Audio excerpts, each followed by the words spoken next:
Kukirim surat gugatan cerai lewat kurir saat suami, dinas, keluar kota bersama gundiknya. Kutarik semua harta dan kublokir rekening suami biar mereka jadi gelandangan.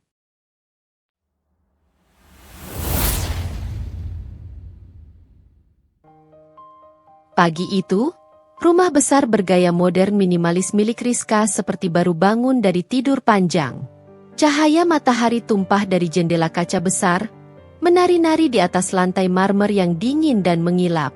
Udara masih segar, wangi kopi baru terseduh merambat pelan di setiap sudut ruangan, seolah memberi salam hangat kepada siapa saja yang terbangun lebih awal.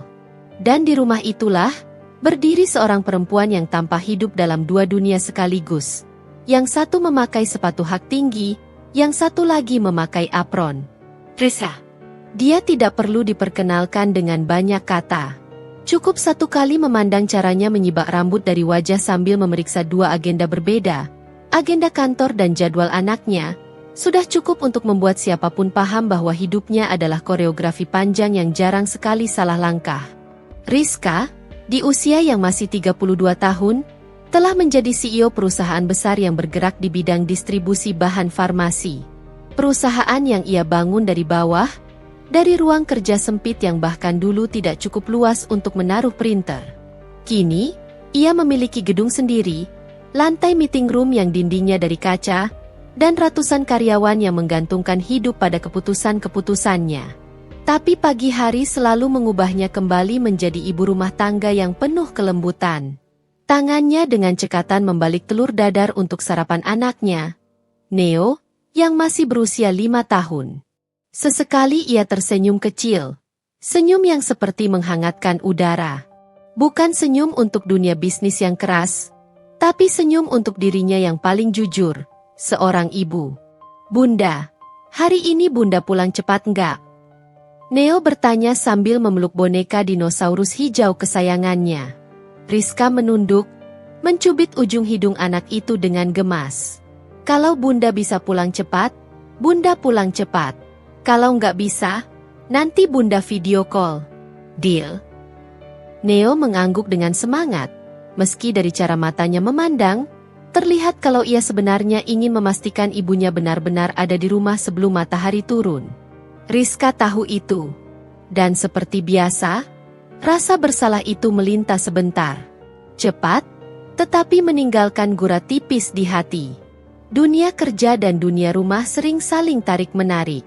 Tapi ia mencoba seimbang, walau tidak selalu berhasil. Di saat suasana pagi masih terasa teduh dan hangat, suara langkah sepatu terdengar menuruni tangga. Ardi muncul. Suaminya.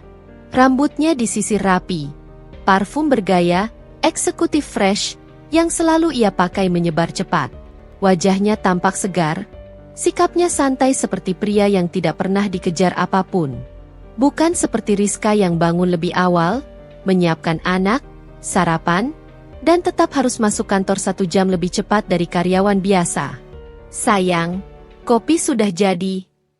Ardi bertanya sambil mengambil ponsel dari saku celananya. Di meja, sahut Rizka lembut. Ardi mengangguk, tapi tidak menatap Rizka lama-lama. Ia sibuk membuka pesan di ponselnya, jarinya bergerak cepat.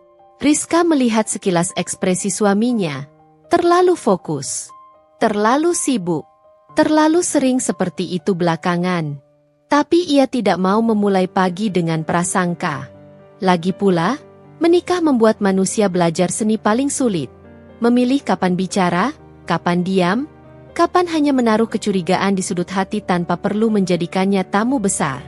Rizka menatap piring sarapan Ardi, meletakkannya di meja makan. Ada rasa kecil yang menahan napasnya sedikit ketika ia melihat Ardi masih sibuk dengan ponsel. Mas, sarapan dulu, ucapnya.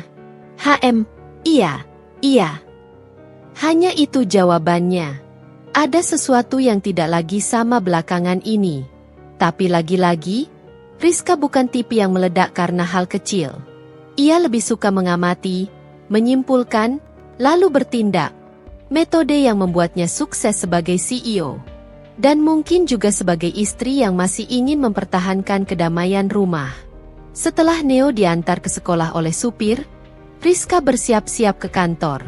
Ia berdiri di depan cermin besar di kamar, mengenakan blazer ivory, rambut disanggul rapi, wajahnya bersih tanpa banyak riasan. Aura seorang pemimpin terpancar dari cara ia berdiri, tegas, kalem, tidak mudah tergoyah. Ardi masuk ke kamar sambil mengenakan jam tangan mahal yang hadiah dari Rizka sendiri saat ulang tahunnya.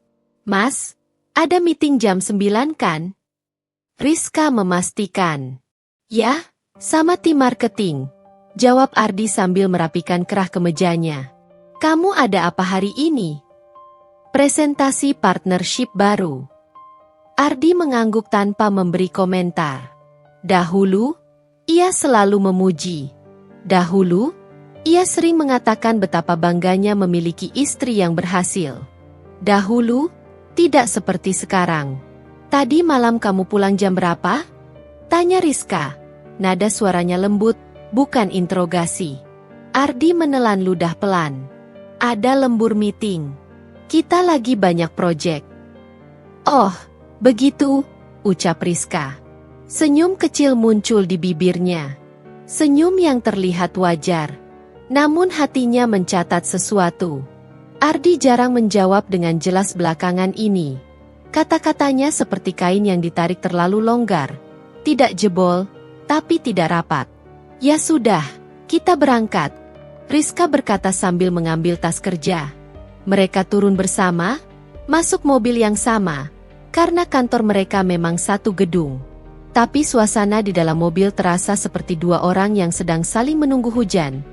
Tapi tidak tahu apakah harus membuka payung atau menutup jendela. Rizka melihat keluar jendela, menyaksikan deretan gedung-gedung yang bersiap menyambut jam kerja. Kota seolah menelan napas orang-orang yang lewat, dan Rizka adalah salah satunya. Tetapi ia berjalan dengan keyakinan seorang perempuan yang sudah terlalu sering ditempa kenyataan. Sampai di kantor, banyak karyawan memberi salam hormat pada Rizka. Aura otoritasnya terasa lembut namun jelas. Seperti angin AC di ruangan meeting, dingin namun membuat orang ingin tetap tinggal. Ardi masuk ruangan managernya.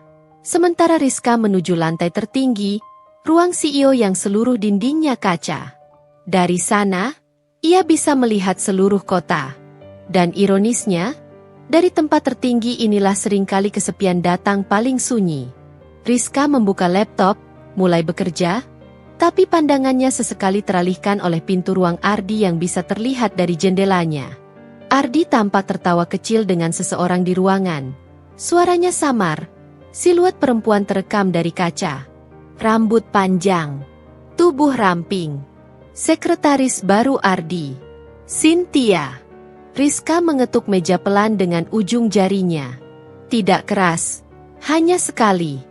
Seperti tanda kecil bahwa sesuatu di dadanya bergerak. Tapi ia memutuskan untuk mengabaikannya. Masih terlalu awal untuk menilai. Masih terlalu pagi untuk curiga. Masih terlalu banyak hal yang harus ia selesaikan hari ini. Ia menutup laptop sejenak, menarik napas panjang, dan berbisik pada dirinya sendiri. "Aku baik-baik saja. Sampai aku tidak." Dan pagi itu berakhir dengan tenang. Tenang seperti permukaan air yang tidak pernah benar-benar menunjukkan apa yang bergerak di bawahnya. Hari itu, kantor terasa sibuk sejak pagi. Bunyi keyboard bertalu-talu, telepon berdering sambung menyambung, dan mesin fotokopi memantulkan suara monoton yang seakan menjadi musik latar keseharian perusahaan Rizka. Namun di tengah keramaian itu, ada satu ruangan yang atmosfernya berbeda, ruang kerja Ardi. Di ruangan itu, suara tawa ringan terdengar, samar namun cukup jelas bagi siapa saja yang melewatinya. Suara yang tidak biasa muncul pagi-pagi, apalagi dari seorang manajer yang biasanya baru bisa tersenyum setelah makan siang. Rizka berdiri di balik kaca ruangannya. Dari lantai tertinggi, ia bisa melihat hampir seluruh lantai 10 tempat tim manajemen bekerja. Dan pagi ini, matanya tertarik pada pintu ruangan Ardi yang sedikit terbuka. Seorang perempuan tampak berdiri di dekat meja Ardi. Tubuhnya ramping, rambutnya panjang berwarna coklat terang, sedikit bergelombang. Sikapnya tampak luwes, Terlalu luwes untuk sekadar seorang sekretaris baru. Perempuan itu, Cynthia, mencondongkan tubuh sambil menunjukkan sesuatu di layar tablet. Ardi mengangguk-angguk sambil tersenyum kecil. Senyum itu bukan senyum profesional. Senyum itu seperti seseorang yang sedang menikmati perhatian istimewa. Rizka tidak mengetuk kaca, tidak mencoba mengalihkan pandangnya. Ia hanya menonton, mencatat diam-diam seperti seorang peneliti yang mempelajari pola baru yang janggal. Sesuatu di hatinya seperti ada yang menarik pelan. Bukan sakit, bukan marah. Lebih seperti sensasi dingin yang mengalir cepat, lalu hilang sebelum ia mampu memahaminya. Ia menepis pikiran itu, kembali membuka dokumen partnership yang harus ia presentasikan nanti. Tetapi bayangan Ardi dan suara tawa itu seperti garis tipis di pikirannya. Tidak mengganggu, tapi jelas. Siang hari, kantor Rizka selalu terasa seperti kota kecil yang hidup dengan ritme dan kepribadian sendiri. Karyawan yang baru makan siang tampak bergerak santai, beberapa asyik berbincang, sementara tim sales sudah berlarian ke lift menuju meeting berikutnya. Tapi perhatian Rizka tertambat pada satu hal. Ardi dan Cynthia berjalan berdampingan menuju lobi. Cynthia membawa map biru. Ardi berjalan dengan santai, kedua tangannya di saku. Mereka terlihat seperti dua orang yang sudah terbiasa bersama. Rizka memperhatikan lewat CCTV kantor yang ada di ruang CEO. Bukan karena ia curiga, tapi karena CCTV itu memang tampilan semua bagian kantor, bagian dari kontrol perusahaan. Namun entah kenapa, hari ini ia menekan tombol kamera lobi 2 kali, memastikan gambarnya jelas. Ardi dan Cynthia berhenti di depan mesin kopi. Ardi mengambilkan kopi untuk Cynthia terlebih dahulu. Rizka mengerjapkan mata pelan. Itu bukan sikap manajer ke sekretaris. Itu sikap lelaki yang sedang berusaha menyenangkan seseorang. Rizka menyandarkan punggungnya ke kursi. Matanya menatap layar dengan ketenangan yang seperti dipelajari dari ribuan jam menghadapi rapat yang penuh drama. Satu sisi dirinya berkata, jangan terlalu cepat menilai. Bisa saja hanya sopan santun. Sisi lain dari dirinya menjawab dalam hati. Tapi sejak kapan Ardi begitu perhatian pada karyawan baru? Dan rasa dingin itu merambat sedikit lagi. Sore hari, setelah meeting besar dengan tim partnership, Rizka kembali ke ruangannya. Ia baru saja menandatangani kontrak penting. Bekerja keras seperti biasa, tidak menunjukkan sedikitpun bahwa hatinya sedang digelitik oleh tanda tanya. Saat ia membuka jendela kaca ruangannya, ia melihat Ardi dan Cynthia baru kembali ke lantai 10. Cynthia memegang tas kecil berwarna beige, tas yang bukan bawaan kantor. Tas itu tampak baru. Ardi memegang 2 minuman dingin, boba milk tea, minuman favorit para karyawan muda. Pergi keluar kantor? Gumam Rizka pelan. Ia tidak pernah melarang Ardi keluar saat jam kerja jika ada keperluan. Tapi cara keduanya berjalan berdampingan, terlalu mudah, terlalu nyaman. Ardi menepuk bahu Cynthia sambil berkata sesuatu. Cynthia tertawa kecil, lalu menutup mulutnya dengan tangan, gestur klasik perempuan yang sedang menikmati perhatian. Rizka menunduk sebentar, menahan napas. Tapi bukan marah. Lebih ke panas halus yang menjalar seperti api yang tidak ingin terlihat menyala. Ia memutuskan pergi ke pantry untuk membuat teh hangat. Sambil berjalan, ia bertemu 2 staf HR yang sedang berbisik-bisik. Kayaknya Pak Ardi cocok banget ya sama Mbak Cynthia, ujar salah satunya. Mereka sering makan bareng. Tadi siang juga keluar bareng, sahut yang lain. Serius? Bukannya Pak Ardi sudah menikah? Rizka berhenti 2 langkah di belakang mereka. Tidak menyela, tidak marah, tidak memperkenalkan diri. Ia hanya berdiri dengan tenang sampai kedua staf itu menyadari kehadirannya. Mereka sontak pucat dan menundukkan kepala. Selamat sore, Bu, kata mereka hampir bersamaan. Rizka tersenyum tipis. Senyum yang sopan, dan hanya itu. Namun di balik senyum itu, ada getaran halus di dadanya. Getaran yang bukan cemburu. Lebih seperti kesadaran baru bahwa dirinya harus membuka mata lebih lebar. Jaga profesionalisme. Ya, ujar Rizka ringan. Ya, Bu, maaf. Mereka buru-buru pergi. Rizka menghela napas panjang sebelum melanjutkan langkah menuju pantry. Di dalam sana, ia menyeduh teh chamomile. Aroma hangatnya naik pelan seperti embusan kecil yang berusaha menenangkan. Tapi pikiran Rizka tidak setenang teh itu. Ia memejamkan mata sejenak. Jangan berpikir macam-macam, bisiknya pada diri sendiri. Ardi mungkin hanya ramah. Cynthia mungkin hanya butuh bimbingan. Ia ingin percaya. Ia ingin mempercayai suaminya.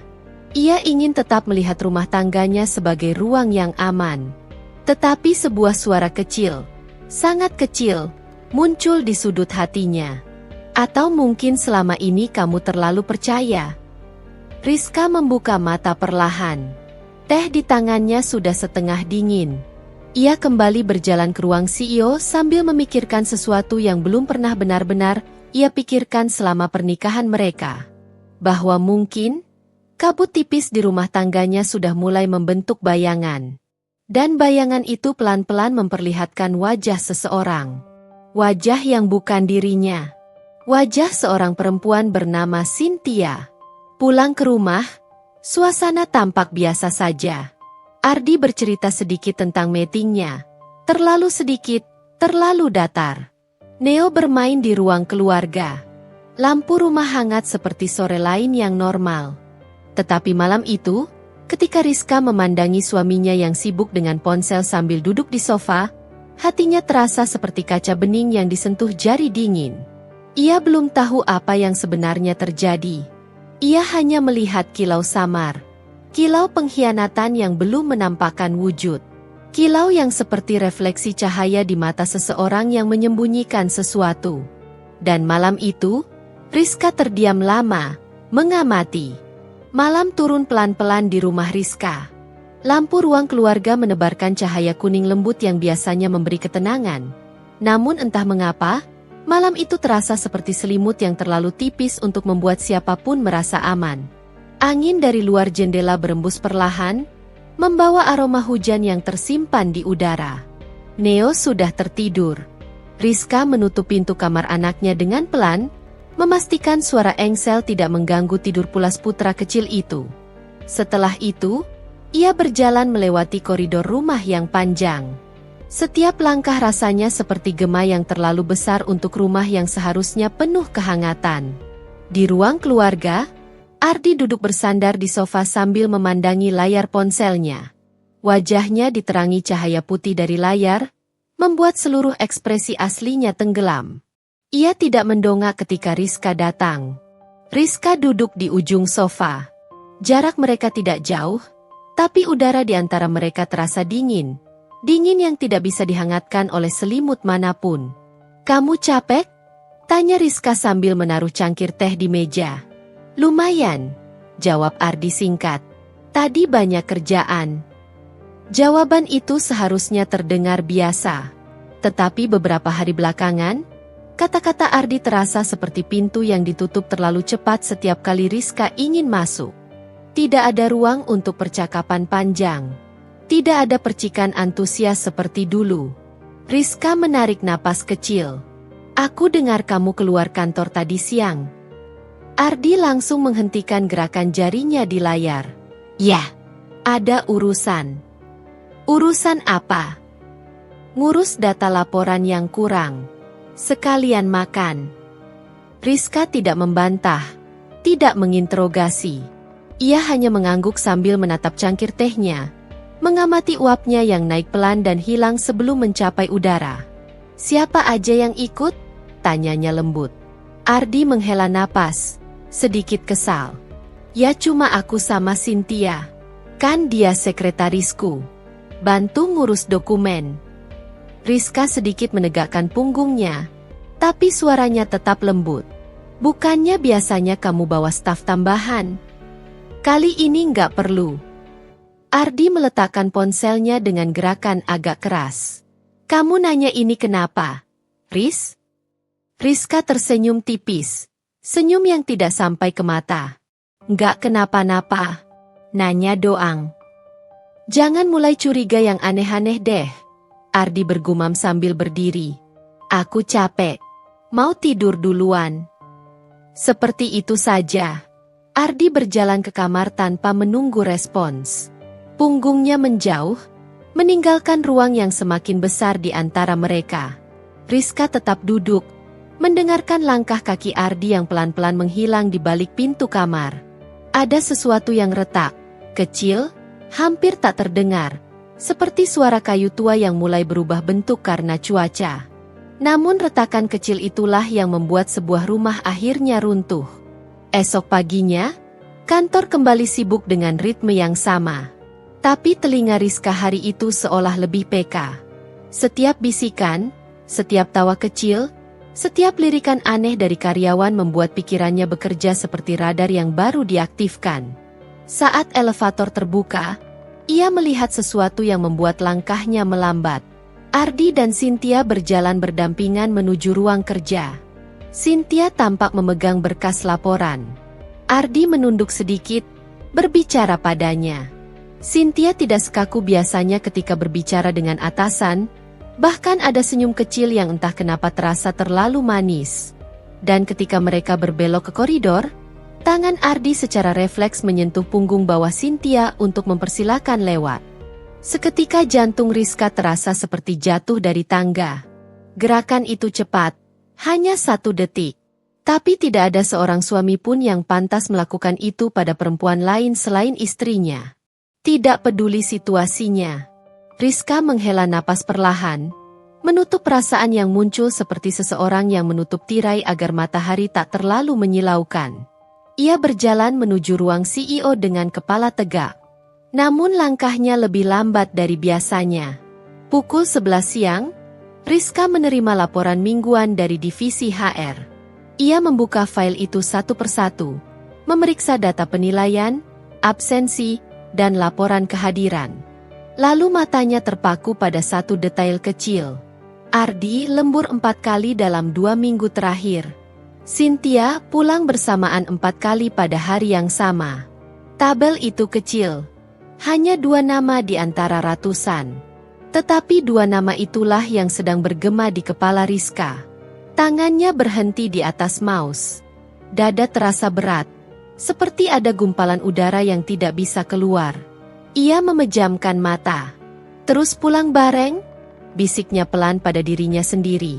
Tidak ada jawaban. Hanya suara AC yang terus berputar, menjadi saksi sunyi dari sesuatu yang mulai menampakkan wujudnya. Siang itu, Rizka turun ke kantin kantor. Ia ingin makan di sana, bukan karena lapar, tetapi karena ingin merasakan kantor dari dekat. Merasakan apa yang tidak pernah ia lihat dari atas. Dan benar saja, saat ia masuk ke kantin, 2 karyawan yang sedang makan di pojok langsung menunduk, saling menyikut panik. Bu Rizka. Cepetan duduk yang bener. Rizka tersenyum kecil. Kalian santai saja. Saya cuma mau makan. Meski begitu, sebelum ia duduk, telinganya sempat menangkap potongan percakapan mereka. Gila, Pak Ardi sama Mbak Cynthia makin dekat ya? SSSD. Ada Bu Rizka. Kalimat itu hanya setengah terdengar. Namun cukup untuk membuat napas Rizka terhenti sejenak. Ia duduk di meja kantin yang paling dekat jendela. Makanannya datang beberapa menit kemudian. Tapi rasa lapar hilang entah sejak kapan. Ia menatap piringnya lama. Suara orang-orang makan, suara sendok beradu, suara percakapan ringan, semua itu terdengar jauh. Yang dekat hanyalah suara keretakan itu. Pelan, tapi pasti. Sore hari, saat Rizka hendak menutup laptopnya, pintu ruangannya diketuk. 2 ketukan lembut, lalu pintu terbuka perlahan. Ardi muncul. Wajahnya lelah, tetapi ada sesuatu yang tidak bisa Rizka baca. Entah rasa bersalah, entah sikap defensif. Kamu mau bareng pulang? Tanya Ardi. Biasanya Rizka langsung menjawab iya. Tapi kali ini ia menatap mata Ardi sedikit lebih lama, mencoba mencari sesuatu di sana. Kejujuran, kepanikan, kecenderungan untuk berbohong. Namun tatapan Ardi seperti cermin yang berkabut.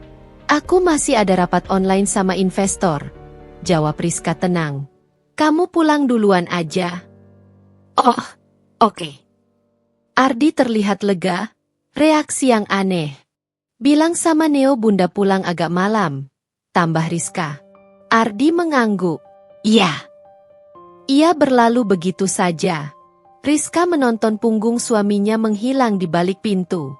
Dan retakan itu, retakan kecil yang sejak 2 minggu ini hanya berbunyi lirih, kini terdengar sedikit lebih jelas. Terdengar seperti bisikan sebuah dinding yang sebentar lagi tidak mampu menahan beban rahasia. Dan di ruang CEO yang luas itu, Rizka duduk sendiri, memandangi layar laptop yang sudah lama mati. Untuk pertama kalinya dalam hidupnya, ia merasa rumah tangganya sedang berada di pinggir jurang yang belum terlihat dasar gelapnya. Hari itu, pagi di rumah terasa seperti cangkir kopi yang ditaruh terlalu lama, hangat di luar, tapi hambarnya mulai jelas terasa. Rizka berdiri di dapur, merapikan apron tipis yang ia pakai hanya karena kebiasaan, bukan karena benar-benar memasak. Ia lebih sering mengatur rapat dibanding mengaduk bumbu. Tapi ada bagian dari dirinya yang menikmati wangi bawang tumis sebagai jeda dari segala hiruk-pikuk perusahaan. Ardi muncul dari kamar, membawa koper hitam kesayangan yang sudah terlalu sering digunakan untuk perjalanan dinas. Ia tampil rapi, bahkan terlalu rapi. Kemejanya putih tanpa celah, rambutnya disisir seperti ingin memukau kamera, bukan istrinya. Sayang, aku harus berangkat lebih awal. Ada meeting besar di Bandung, ucap Ardi sambil menatap ponselnya, 5 kali dalam 10 detik. Jari-jarinya seperti gelisah mencari notifikasi yang belum datang. Rizka menatapnya sambil menyajikan sarapan. Ada gerakan kecil dalam dada, semacam alarm yang masih sopan, belum membabi buta. Sejak beberapa bulan terakhir, Ardi terlalu sering melakukan dinas mendadak. Mengeluarkan kata mendadak, seolah itu jimat yang bisa menghapus semua pertanyaan. Meeting tentang proyek yang minggu lalu kamu bilang belum pasti itu? Tanya Rizka dengan suara setenang permukaan danau sebelum badai. Ardi tertegun sepersekian detik, tepat setelah kedipan matanya yang terlalu cepat untuk tak berarti. Iya, itu sudah pasti sekarang. Makanya harus ke Bandung. Jawabannya keluar seperti kalimat yang tidak sempat lewat ruang logika. Rizka tak menanggapi. Ia hanya mengangguk sambil memperhatikan tiap detail kecil. Wangi parfum Ardi yang berbeda dari biasanya, model ikat pinggang baru, dan kemeja yang ia tahu tidak akan pernah Ardi pilih tanpa rekomendasi siapapun. Itu bukan gaya seorang suami yang sedang benar-benar bekerja. Itu gaya seseorang yang ingin dikagumi oleh mata lain. Sepanjang Ardi sibuk mengikat tali sepatu, ponselnya terus bergetar. Rizka memperhatikan layar yang memantul samar di meja kaca. Nama yang muncul tidak sepenuhnya terbaca, namun huruf awalnya begitu dikenal, S. Cynthia. Sekretaris Ardi yang terlalu sering menawarkan bantuan ekstra, dan terlalu sering membuat alasan agar Ardi butuh dia. Ardi buru-buru mengambil ponsel itu, memasukkannya ke saku celana, dan mengangkat koper. Aku berangkat dulu ya. Ia mendekat ingin mencium kening Rizka. Namun gerakannya terasa seperti formalitas tanpa jiwa. Seperti ucapan terima kasih lewat pesan otomatis. Rizka menerima ciuman itu, tapi matanya tak berkedip. Ia melihat retakan yang Ardi kira tak terlihat. Ada hal yang perlu aku cek di kantor hari ini, kata Rizka tiba-tiba. Mungkin aku mampir ke lantai tempat kamu kerja. Ardi menegang. 3 detik hening. Lalu ia memaksa senyum yang terlihat seperti topeng. Oh, kebetulan semua staf hari ini banyak yang keluar kantor. Kamu mungkin gak ketemu siapa-siapa. Terlalu cepat jawabannya. Terlalu rapi kebohongannya. Terlalu kentara ketakutannya. Rizka menautkan jemari di depan dada. Ia menatap suaminya seperti menatap naskah yang belum selesai. Ia belum marah, Tapi ia sedang membaca sesuatu yang mulai mengungkap alurnya. Gumamnya pelan. Kalau begitu, aku cari waktu lain. Setelah Ardi pergi, rumah terasa kosong namun justru dipenuhi suara. Suara kecurigaan yang tadi masih malu-malu mulai berbicara terang-terangan. Rizka duduk di sofa dan menghela napas perlahan. Seperti seorang ratu yang sedang memikirkan strategi sebelum perang. Ia mengambil ponsel. Membuka kalender Ardi yang selama ini tersinkron otomatis ke tablet rumah. Kebiasaan Ardi sendiri. Dulu, ketika ia masih suami yang suka transparansi. Di sana ada satu catatan. Meeting eksternal jam 21, Hotel G. Meeting jam 9 malam? Rizka bahkan tidak perlu menjadi CEO untuk tahu itu omong kosong berlapis madu. Ia meraih tas kerjanya, membawa laptop, dan memanggil sopir. Suaranya tenang. Namun ada bara perlahan menyalakan dirinya dari dalam. Hari ini kita ke kantor lebih awal, katanya. Aku ingin cek beberapa laporan secara langsung. Di dalam mobil, kota bergerak mundur seperti film yang diputar terbalik. Rizka menatap jendela. Wajahnya tidak menunjukkan kemarahan, tidak menunjukkan luka. Hanya ketegasan yang mulai tumbuh. Seperti benih yang menemukan tanah suburnya. Ardi boleh bermain di balik tirai. Tapi ia lupa istrinya adalah perempuan yang dibesarkan oleh badai dan dilatih oleh dunia bisnis. Rizka bukan tipe wanita yang hanya menunggu penjelasan. Ia tipe wanita yang membongkar teka-teki sendiri. Dan pagi itu, sebelum jarum jam menyentuh pukul 9, Rizka sudah memutuskan satu hal dalam hati. Suaminya tidak sedang pergi untuk bekerja. Ia sedang pergi untuk mengubur rumah tangga mereka. Malam itu, kota seperti mengenakan mantel cahaya yang terlalu tipis. Rizka berdiri di balik jendela besar ruang kerjanya, memandangi lampu-lampu yang bertaburan seperti kunang-kunang elektronik. Di luar, angin lewat tanpa suara, membawa aroma dingin yang biasanya membuatnya tenang. Tapi malam itu, ketenangan justru terasa seperti tanda awal dari badai yang sedang menyusun diri. Ia baru saja selesai membaca laporan keuangan, rekaman CCTV kantor, dan arsip internal yang ia akses tanpa sepengetahuan siapapun. Sampai detik ini, Rizka tidak menemukan satupun bukti langsung tentang Ardi dan Cynthia. Tidak ada foto, tidak ada pesan yang tertangkap, tidak ada rekaman mencurigakan. Tapi intuisi perempuan jarang berdusta. Ada ritme-ritme kecil dalam tingkah Ardi yang terlalu sinkron dengan bayangan perselingkuhan.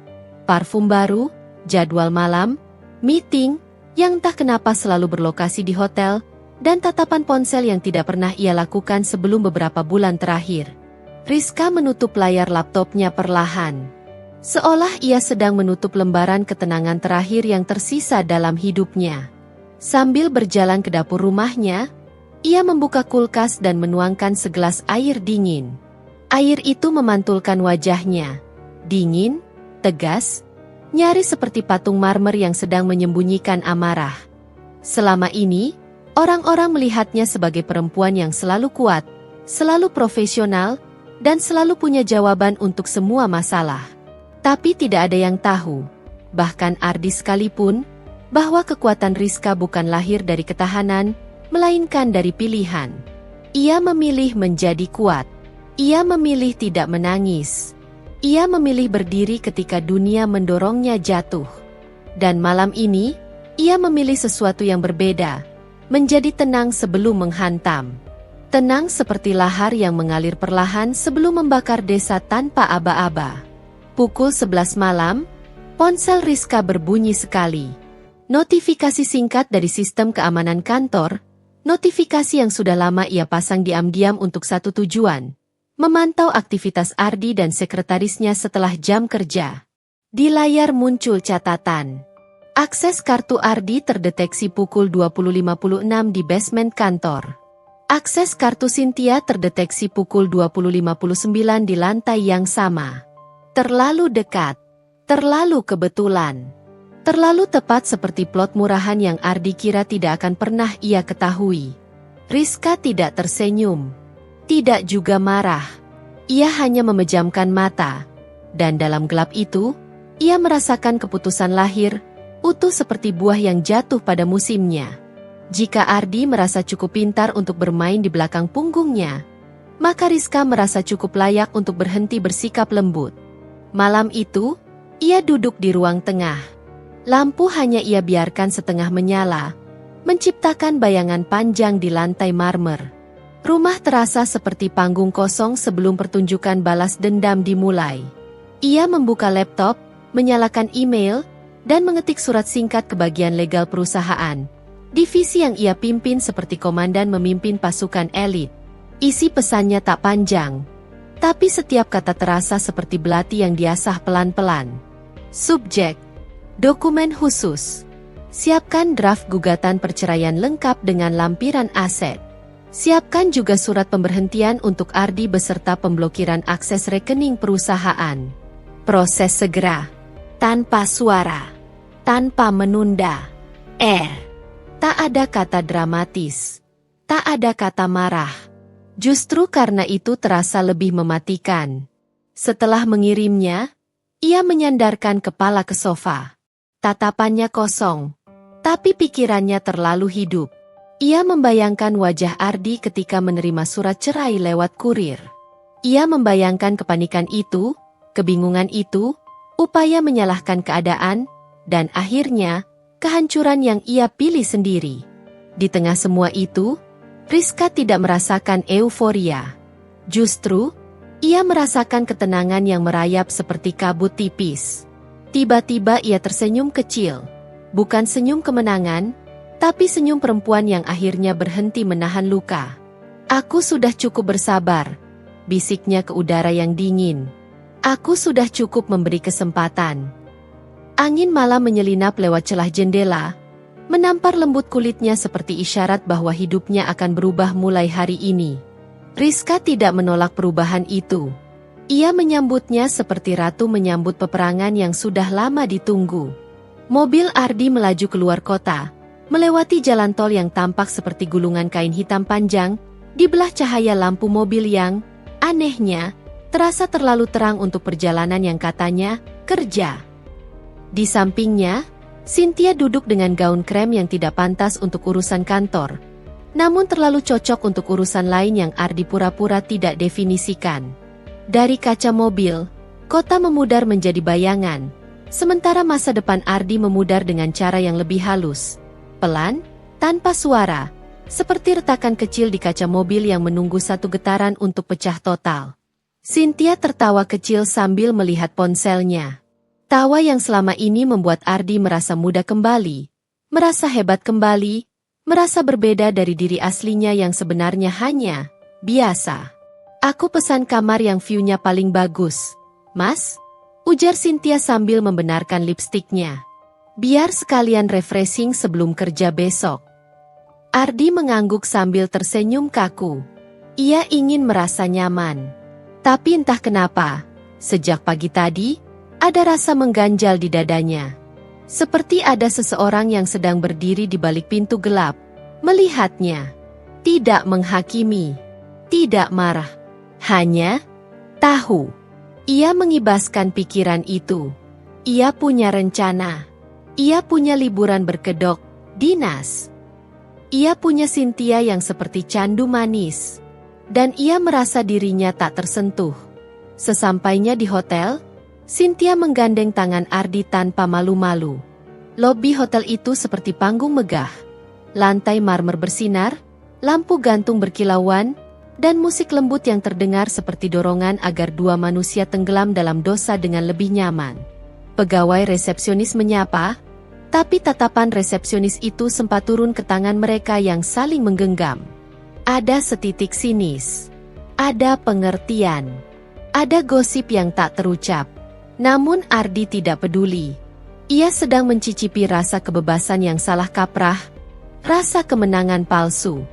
Malam itu mereka masuk ke kamar yang lampunya redup, dengan aroma bunga mahal mengisi udara.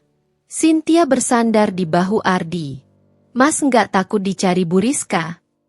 Ardi memalingkan wajah, seolah nama itu pedang yang menggores kulitnya. "Enggak. Dia sibuk. Dia selalu sibuk," jawabnya cepat. Kalimat yang ia bangun sebagai pembenaran, tapi terdengar seperti doa buruk untuk dirinya sendiri. Sibuk? Ya, Rizka memang sibuk. Sedang menyiapkan neraka rapi yang akan melelehkan dunia Ardi. Sementara itu, di kamar hotel, Ardi dan Cynthia duduk di tepi ranjang membicarakan masa depan seolah dunia milik mereka. Aku yakin Mas bisa naik jabatan kalau lebih fokus sama divisi yang kita pegang, kata Cynthia sambil memijat pundaknya. Kalau suatu hari Mas jadi direktur operasional, hidup kita bakal lebih enak. Hidup kita. Kata itu melayang di udara seperti asap. Tidak solid, tidak punya bentuk, tapi beracun. Ardi merasa bangga mendengarnya. Ia merasa dibesarkan, dipuji, dilihat. Sesuatu yang entah kenapa ia lupa selalu ia dapatkan dari Rizka di rumah. Yang berbeda hanyalah, Cynthia memberi pujian dengan mata berbinar penuh kepentingan, sementara Rizka memberinya dukungan tanpa pamrih.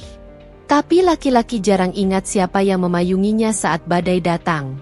Mereka hanya ingat siapa yang memuji bentuk payung itu lebih keras. Ardi merentangkan tubuh, merasa dunia ada dalam genggamannya. Ia tidak sadar genggaman itu kosong. Pagi berikutnya, Ardi bangun lebih cepat dari Cynthia. Ia duduk di balkon kamar, menatap jalan kota yang sibuk. Ada rasa ganjil lagi menusuk dadanya.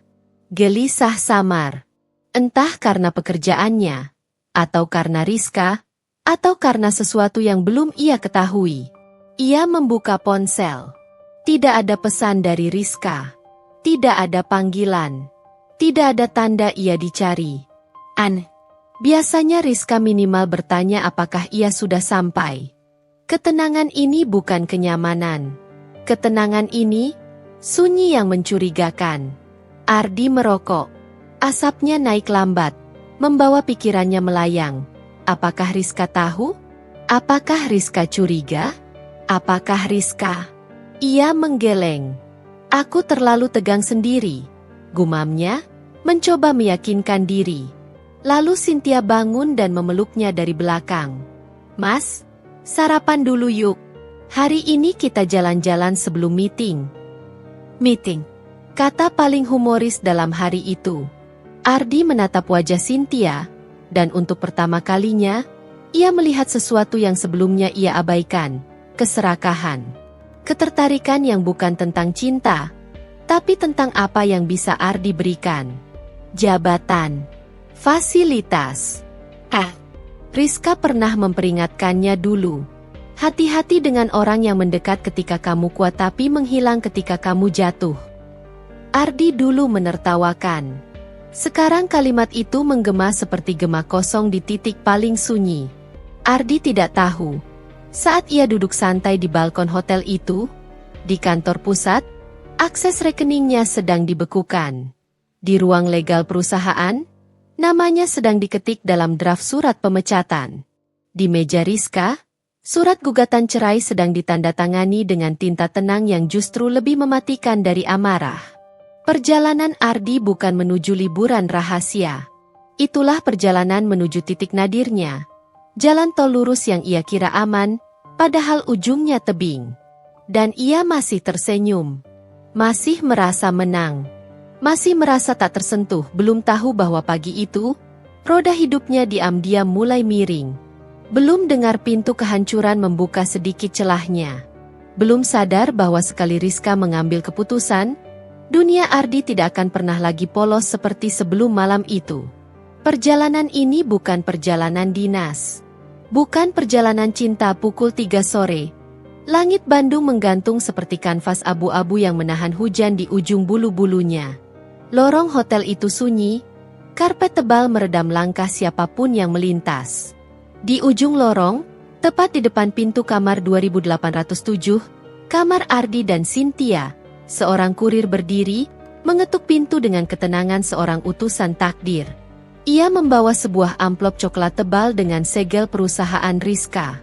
Logo itu berkilau halus, seperti senyum samar dari seseorang yang tahu ia sedang memenangkan perang tanpa mengangkat senjata.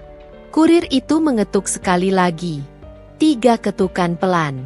Pecah, tapi tak memecahkan apapun. Permisi, Paket untuk Bapak Ardi. Suaranya datar, netral, tetapi memiliki gema kecil yang seolah mengantarkan badai. Di dalam kamar, Ardi dan Cynthia baru saja kembali dari makan siang. Cynthia duduk di ranjang sambil melepas heelsnya. Sementara Ardi sedang memeriksa ponselnya. Masih tidak ada pesan dari Rizka. Ketenangan yang mulai berubah jadi sesuatu yang menggerogoti pikirannya dari dalam. Ketukan itu membuat mereka berdua terhenti.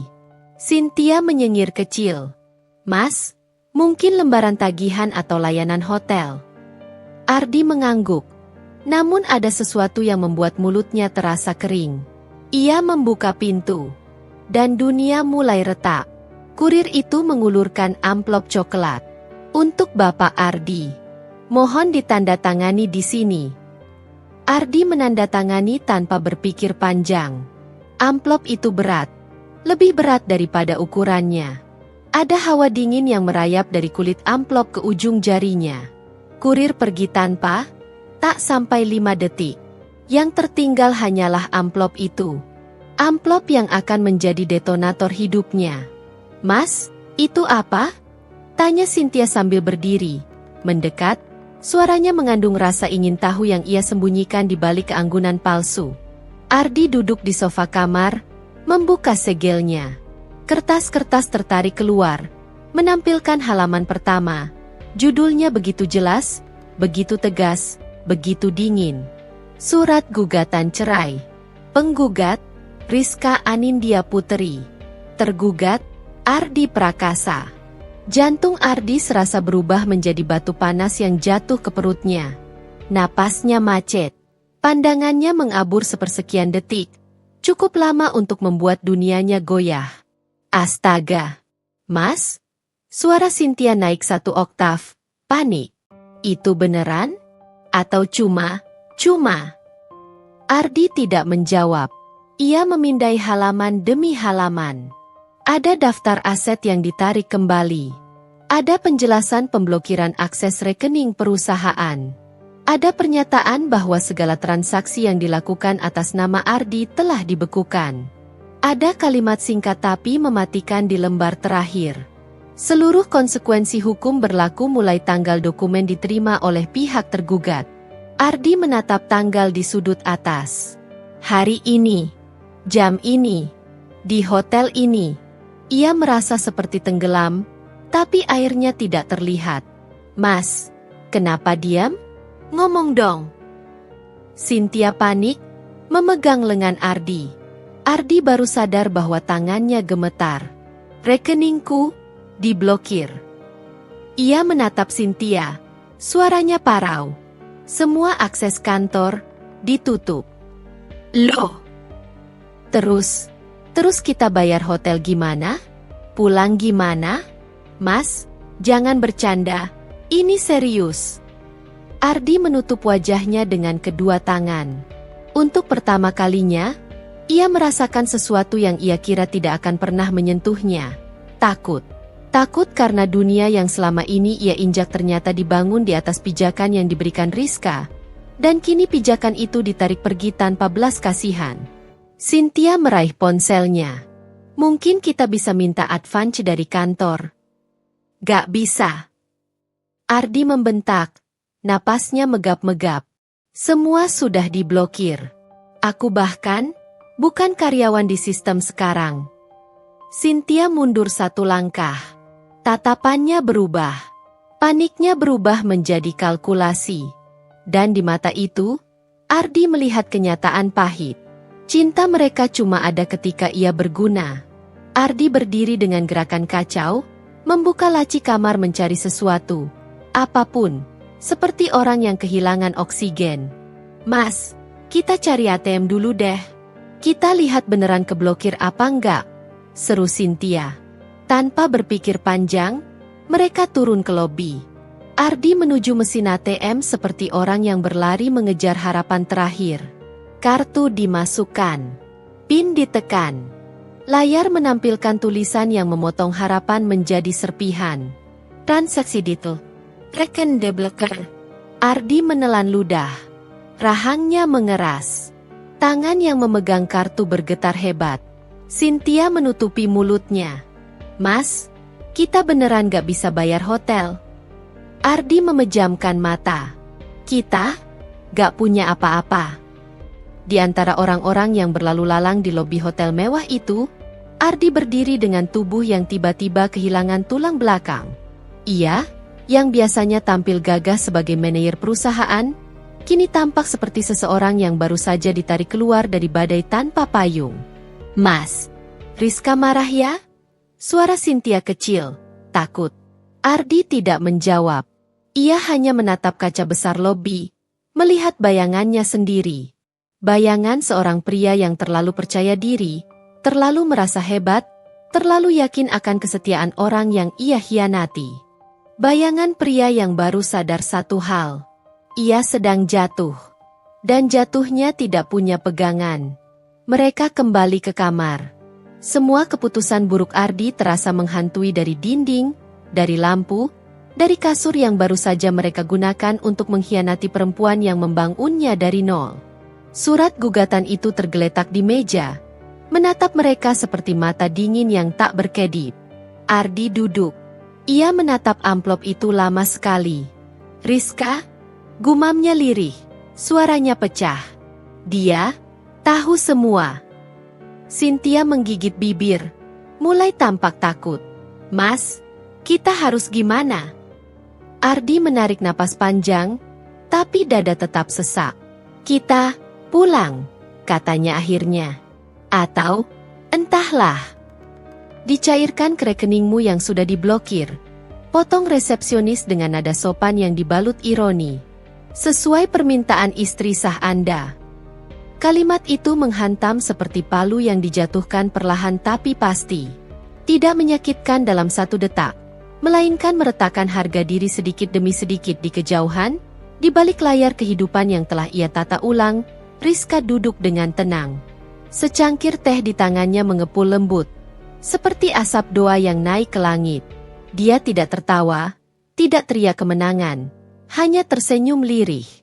Seolah memberi salam perpisahan pada dirinya yang dulu. Semua aset Ardi telah dibekukan. Mobil-mobil atas nama perusahaan telah ditarik. Rumah kontrakan tempat mereka bermesra dalam dusta sudah dicabut aksesnya. Dan rekening bersama sudah kosong sebelum Ardi sempat mencium gelagat. Keheningan adalah musik favorit Rizka malam itu. Setelah keluar dari hotel, mereka berdiri di pinggir jalan seperti dua boneka mewah yang kehilangan panggung. Tas-tas branded itu tiba-tiba tampak seperti benda asing. Mahal, tapi tidak berguna. Ardi, mau kemana kita? Tanya Cynthia, dan suaranya sudah kehilangan semua sorak-sorai kesombongan. Ardi memeriksa ponselnya. Semua aplikasi bank terkunci, pesan dari perusahaannya berisi pemberhentian sementara, dan chat dari teman-teman yang dulu selalu merapat saat ia berjaya, sunyi. Hanya notifikasi satu. Surat gugatan cerai telah diterima. Persidangan dimulai dalam 14 hari. Hatinya mencelup dalam lumpur rasa bersalah. Namun egonya masih memberontak. Kita bisa cari tempat lain dulu. Mungkin rumah kontrakan lama. Sudah dikunci dari luar, kata Cynthia lirih. Aku cek tadi, pemiliknya bilang istrimu yang urus semua. Ardi terdiam gelandangan, tapi berdandan mahal. Tak punya tujuan, tapi menenteng barang-barang berlabel internasional. Kehilangan arah, tapi masih terjerat sisa-sisa aroma parfum premium. Ironi yang berjalan di trotoar kota. Malam itu mereka duduk di kursi taman kota, berusaha menutupi rasa malu di antara lampu-lampu jalan yang menyorot wajah mereka tanpa iba. Cynthia menyelimutkan dirinya dengan jaket mahalnya, tapi dingin tidak peduli. Hidup tidak pernah tunduk pada harga pakaian. Rizka jahat.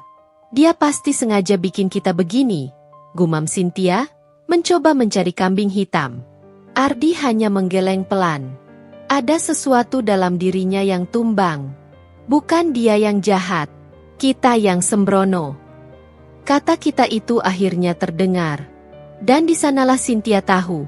Ardi mulai mengakui kesalahannya. Mereka mencoba menghubungi teman-teman Ardi, yang dulu memuji karismanya, menjilat kesuksesannya, Memuja cerita bohongnya tentang rumah tangga bahagia. Tidak ada yang menjawab. Tidak ada yang membuka pintu. Tidak ada yang mengundang. Dunia memiliki cara aneh untuk membalas mereka yang terlalu percaya diri berjalan di atas kesalahan. Rizka belum menyentuh tombol terakhirnya. Belum membuka pintu rahasia yang akan menjatuhkan reputasi Ardi di titik terdalam. Belum mengungkap siapa Cynthia sebenarnya di hadapan publik. Mereka baru merasakan gerimis dari badai yang sedang ia ukir.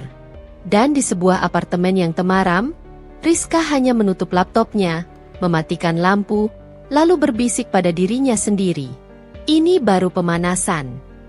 Di luar, angin malam berembus lembut, tenang, namun mengandung kabar bahwa badai akan segera mengaum. Ada titik dalam hidup seorang perempuan ketika dunia berhenti menindih bahunya. Bukan karena beban itu hilang, tapi karena ia tumbuh lebih tinggi dari segala hal yang pernah meremukkannya. Pada titik itulah Rizka berdiri sekarang.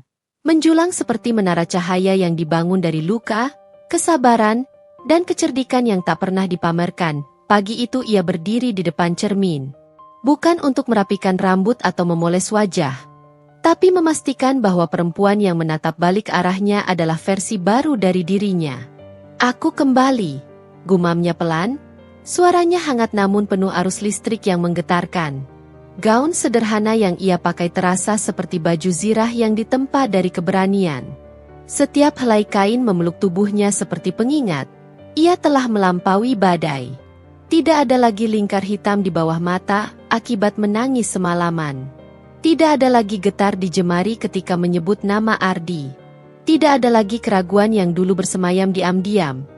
Ketika ia melangkah masuk ke kantor, aroma kopi dan denting keyboard menyambutnya seperti orkestra kecil yang memainkan lagu kemenangan. Semua kepala menoleh.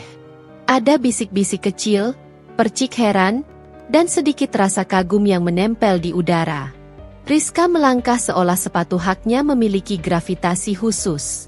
Bukan sombong, bukan congkak, tapi penuh kendali. "Bu Rizka kembali ya?" tanya salah satu staf, berbisik sambil tersenyum gugup. Rizka hanya menangguk, lembut namun tegas. "Sudah waktunya." Ruangannya masih rapi seperti saat ia tinggalkan, tetapi aura dalam ruangan itu berbeda. Dulu tempat ini adalah bunker bagi hatinya yang remuk. Sekarang, menjadi ruang komando. Ia membuka dokumen, mengerjakan rapat, menyusun rencana. Setiap kata yang keluar dari mulutnya terdengar seperti palu yang mengetuk fondasi nyata. Mantap, jelas, tak perlu diragukan dan perlahan, gosip mulai beredar. Ia lebih kuat dari sebelumnya. Ia kembali dengan aura pemimpin sejati. Ia bukan lagi istri yang dikhianati. Dia adalah pemilik medan perang. Malam harinya, sementara kota bersenandung dengan lampu-lampunya, Rizka duduk di balkon apartemennya yang menghadap langit luas. Angin menyentuh kulitnya seperti salam dari alam semesta. "Selamat datang kembali, Rizka." Ia menyeruput teh hangat sambil membaca pesan dari pengacara. Semua proses berjalan lancar. Ardi semakin terhimpit. Bukti-bukti terakhir sudah siap. Ia tidak senang berlebihan. Tidak merasa perlu merayakan dengan tawa. Justru ia menikmati ketenangan yang sangat mahal itu. Ketenangan yang muncul ketika seseorang akhirnya melepaskan beban terberat dari jiwanya. "Kalau saja aku tahu, ketenangan bisa seluas ini," bisiknya sambil menatap langit. "Mungkin aku sudah memilih diriku dari dulu." Namun, ia tidak menyesal. Beberapa hari setelah ia kembali bekerja, sebuah acara bisnis besar digelar. Rizka hadir bukan sebagai tamu biasa, melainkan sebagai pembicara undangan. Lampu-lampu panggung memeluk siluetnya. Para pengusaha, investor, dan tokoh-tokoh penting menatapnya. Bukan karena kecantikannya, tapi karena ketegasan yang memancar dari cara ia berbicara. Kalimat-kalimatnya mengalir seperti sungai yang tahu kemana ia menuju. Wibawanya menenangkan namun menghentakkan. Ia berbicara tentang kepemimpinan, tentang keberanian mengambil keputusan sulit, tentang tanggung jawab atas luka agar tidak berubah menjadi racun. Setelah sesi selesai, beberapa orang mendekat. Ada yang menawarkan kerjasama. Ada yang meminta nasihat. Ada yang sekadar ingin berkenalan lewat tayangan TV hotel murah tempat mereka numpang mandi. Wajah Rizka muncul dalam berita. Anggun, tegas, penuh wibawa. Cynthia mengumpat lirih. Dia naik daun. Sementara kita. Ardi menutup mata. Ada penyesalan yang kini berdiri kepadanya lebih tinggi dari menara manapun. Dia memang pantas. Dari dulu. Beberapa malam kemudian, Rizka berdiri di depan jendela besar ruang kerjanya. Kota terlihat seperti permadani cahaya, seolah membentang untuk menyambut arah hidup barunya. Tanpa Ardi, tanpa air mata, tanpa bayang-bayang masa lalu. Hanya dirinya, yang kini menjulang tanpa perlu menindih siapapun. Ia menutup berkas-berkas di mejanya, lalu bergumam pelan. Aku bukan lagi yang dulu, dan aku tidak akan runtuh lagi. Dan malam itu, menara bernama Rizka berdiri tegak. Tidak dengan sombong, tidak dengan dendam, tetapi dengan ketegaran yang memancarkan keindahan yang sulit dijatuhkan. Ada perempuan yang bangkit setelah dipatahkan. Ada perempuan yang menemukan jalannya setelah disesatkan orang lain. Tetapi ada pula perempuan yang bukan hanya bangkit, melainkan lahir kembali dengan napas baru, dunia baru, dan arah hidup yang ia pilih sendiri. Hari ini, Rizka berdiri di ambang pintu hidup barunya dengan langkah selembut angin. Namun kekuatannya menghantam seperti fajar yang tak bisa dihentikan siapapun. Saat matahari merangkak naik, sinarnya menyibak tirai kamar apartemen Rizka, menggambar garis-garis cahaya di lantai seperti undangan halus. Selamat datang. Mulai lagi. Ia bangun tanpa beban di dada. Tidak ada nama Ardi yang terlintas sebagai luka. Tidak ada kenangan yang menusuk. Yang ada hanya ketenangan luas yang menempel di kulitnya seperti selimut hangat. Ia menyentuh cermin sekali lagi. Kali ini bukan untuk memeriksa luka lama, melainkan memastikan bahwa perempuan yang ia lihat benar-benar dirinya. Dan benar, tatapannya lebih jernih. Senyumnya lebih berani, auranya seperti perempuan yang baru kembali dari perjalanan panjang dan menemukan dirinya di ujungnya. Di ruang sidang, suasana kaku seperti dinding-dinding yang menyimpan ribuan cerita perceraian. Ardi duduk di kursi seberang dengan wajah lelah, pakaian kusut, dan sorot mata yang kehilangan cahaya. Cynthia tidak hadir, entah malu, entah sudah lari ke pelukan kekacauan barunya. Rizka mengenakan setelan putih yang bersih, seperti halaman baru yang siap ditulis ulang. Ketika hakim mengetuk palu dan mengucapkan putusan, suara itu terdengar seperti nada terakhir lagu yang telah lama memekakan. Perceraian dikabulkan. Ardi menunduk, seperti seseorang yang akhirnya menyadari bahwa dirinya hanyalah bab kecil dalam hidup Rizka, bukan pusatnya. Rizka berdiri pelan, menatap Ardi dengan kejernihan yang tidak pernah ia tunjukkan sebelumnya. Terima kasih. Karena akhirnya aku bisa melihat siapa diriku sebenarnya. Ucapnya tanpa benci, tanpa dendam. Nada suaranya bukan pisau, justru doa yang menutup cerita lama dengan damai. Ardi hanya mampu menjawab dengan suara yang hampir hilang, aku hancur karena pilihanku sendiri. Sejak Ardi dan Cynthia jatuh ke jurang yang mereka gali sendiri, Rizka memimpin perusahaannya tanpa beban. Ia membuat perubahan besar, sistem baru, proyek baru, kebijakan yang lebih manusiawi. Para karyawan melihatnya dengan rasa hormat yang berbeda, bukan karena ia pemilik, tapi karena ia pemimpin. Dalam rapat besar bulanan, ia berdiri di depan seluruh tim. Wajahnya diterangi proyektor, suaranya stabil. Kita pernah goyah, tapi hari ini, kita berdiri lebih kokoh dari sebelumnya, katanya. Ruang rapat bergemuruh oleh tepuk tangan. Beberapa karyawan sampai meneteskan air mata diam-diam, bukan karena sedih, tapi karena bangga memiliki pemimpin yang lahir dari badai tapi membawa cahaya. Rizka tersenyum tipis. Tidak berlebihan. Tidak dramatis, Rizka membeli rumah baru. Bukan megah berlebihan, bukan pula rumah dingin yang terlalu sunyi. Rumah itu hangat, penuh cahaya, dengan halaman kecil tempat angin berputar lembut. Ia mengisi rumah itu bukan dengan barang mahal, tapi dengan hal-hal yang membuat hatinya tertawa. Rak buku yang penuh novel kesukaannya. Meja kerja menghadap jendela. Tanaman hijau yang tumbuh pelan, seperti proses penyembuhan dirinya. Di malam-malam tertentu, ia duduk di teras sambil menulis catatan kecil di buku harian barunya. Hari ini aku bahagia. Bukan karena orang lain memberi alasan, tapi karena aku menciptakannya sendiri. Ia tidak terburu-buru membuka hati untuk siapapun. Tidak menutup pintu cinta, tapi juga tidak menunggu. Hatinya kini lapang, bebas, tidak lagi dikurung oleh trauma masa lalu. Jika kelak cinta datang, biarlah cinta itu masuk lewat pintu yang ia pilih, bukan pintu yang dipaksa terbuka pada sebuah acara gala charity. Rizka tampil dengan gaun hitam sederhana yang membuatnya terlihat seperti malam yang memegang cahaya sendiri. Banyak tamu menghampirinya, memuji pekerjaannya, memuji ketegasannya. Namun ada satu hal yang membuat sore itu berbeda. Bukan pria kaya, bukan investor besar, bukan mantan siapapun. Namun momen ketika seorang perempuan muda, karyawan juniornya, mendatanginya sambil menggenggam tangan Rizka erat. "Bu, terima kasih," katanya. Suaranya bergetar.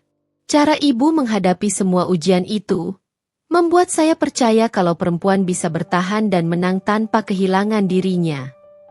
Kalimat itu menembus lebih dalam daripada tepuk tangan publik manapun. "Teruslah berdiri," jawab Rizka. "Kalau dunia ingin menjatuhkanmu, naiklah lebih tinggi sampai dia tak lagi bisa menyentuhmu." Itu bukan nasihat. Itu warisan. Malam itu, ketika ia pulang ke rumah barunya, lampu-lampu kota berkelip seperti bintang yang menunduk memberi hormat. Rizka berdiri di balkon, membiarkan angin menyapu rambutnya. Ia memejamkan mata dan membiarkan pikirannya kembali sejenak ke masa lalu. Bukan untuk menangis, tapi untuk mengucapkan selamat tinggal. Lalu ia membuka mata dengan senyum kecil yang terasa seperti fajar baru. "Aku selesai dengan cerita lama," bisiknya. "Sekarang, aku hidup untuk diriku." Dan dengan itu, Rizka benar-benar terlahir ulang. Tanpa beban, tanpa ketakutan, tanpa bayang-bayang yang mengejarnya. Perjalanannya tidak sempurna. Lukanya tidak hilang. Tapi ia belajar menjahit luka itu menjadi baju zirah yang indah. Dan bagi pembaca yang mengikuti langkahnya dari awal, inilah akhir yang setimpal. Akhir yang membuat dada hangat, hati penuh, dan jiwa berbisik. Dia menang. Akhirnya, dia menang. Rizka bukan hanya bertahan. Bukan hanya menang. Ia menjelma dan dunia, mau tidak mau, harus memberi ruang bagi perempuan yang lahir kembali dengan cahaya seterang itu. Selesai.